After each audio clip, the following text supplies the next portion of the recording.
امام کا تذکرہ کتنا کم ہوتا. علی ابن عاصم کوفی کا ایک واقعہ انبیاء کے پیروں والا، اس واقعے کے آخر میں یہ، یعنی ایک حدیث کے میں 2 ٹکڑے کر رہا ہوں، آخری حصہ بھی پڑھ رہا ہوں کیونکہ وہ میرے موضوع سے بالکل ریلیٹڈ، کہ علی ابن عاصم کوفی کہتے ہیں کہ مولا یہ 11ویں امام کی زیارت کو گئے، 11ویں امام سے کہ ہاتھوں کو بوسہ دیا، پھر وہ معجزہ پیش آیا وہ پیروں والا، اور اس کے بعد کہا کہ مولا میں آپ کا شیعہ ہوں، پکا شیعہ ہوں، لیکن آپ دیکھ رہے ہیں کہ میں کتنا کمزور ہوں، بلکہ بعض روایتوں میں ہے کہ وہ نابینا تھے، میں آپ کی کوئی مدد نہیں کر پا رہا ہوں اپنے ہاتھ پیروں سے، لیکن میرے پاس 2 چیزیں ہیں انہیں پہ عمل کرتا ہوں، ایک آپ سے محبت ولایت، اور نمبر 2 آپ کے دشمنوں سے بیزاری،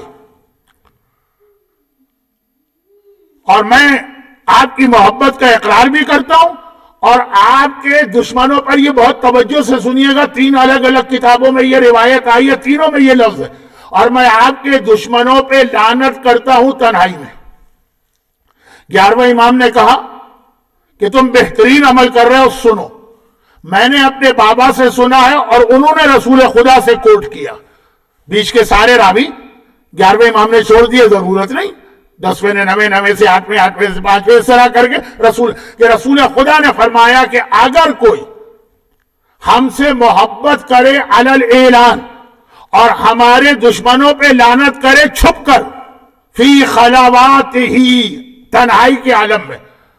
تو وہ جتنا چپکے سے یہ لعنت کرے گا اتنی یہ آواز بلند ہو کے ملائکہ تک جائے گی، اور ملائکہ اس آواز کو سن کر ایک لفظ کہیں گے جو ہمارے یہاں رائج ہے، یہ ملائکہ کہیں گے کہ اے خدا یہ جن پہ لعنت کر رہا ہم بھی اس پہ لعنت کر رہے ہیں، نہیں، اس کے بعد اور جو ان پہ لعنت نہ کرے اس پہ بھی لعنت. ہمارے یہاں کبھی یہ مجلسوں میں نعرہ لگ جاتا ہے، اور جو لعنت نہ کرے اس پہ بھی لعنت. فرق صرف اتنا ہے کہ ہم بآواز بلند کہتے ہیں، رسول کہتے ہیں آہستہ سے کہو. تو ملائکہ کہتے ہیں اس نے آہستہ سے کہا، اب ہم بآواز بلند کہہ رہے ہیں آسمان پر کہ جو لعنت نہ بھیجے ان پر، اس پر بھی لعنت. اے خدا اس نے اس طریقے سے بیزاری اختیار کیا ان دشمنوں سے، ہم اس کے حق میں دعا کرتے ہیں. اور خدا کہتا ہے ملائکہ تمہاری آواز میں نے سن لی ہے، دعا قبول کر لی ہے، اور اسے اپنے نیک بندوں میں شامل کر کے روحہ ما ارواح الابرار، نیک لوگوں کی روح میں شامل کر کے اس کو جنت میں جگہ دی. تو اب خاص بات اس روایت کی ہے کہ اس میں 2 حکم آئے ہیں اسلام کے، ایک تولیہ، ایک تبرہ. 11ویں امام کا تولیہ کے بارے میں حکم آیا زور سے کرو، تبرہ کے بارے میں حکم آیا آہستہ کرو، اور یہ اسلام کا ایک طریقہ ہے.